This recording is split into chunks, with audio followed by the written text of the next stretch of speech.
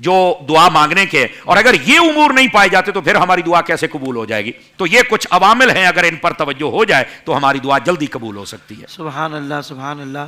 ناظرین کرام، ظاہر بات ہے کہ بہت سارے سوالات رہ جاتے ہیں، وقت کم ہوتا ہے، اور اس موضوع میں بھی بہت وسعت ہے، لیکن مختصر وقت میں بھی علماء کرام نے بہت کمال گفتگو فرمائی ہے۔ پھر کبھی انشاءاللہ موقع ملا تو ہم اس ٹاپک پر مزید گفتگو بھی معزز علماء کرام سے کریں گے۔ دل سے شکریہ علامہ سمر عباس قادری صاحب کا۔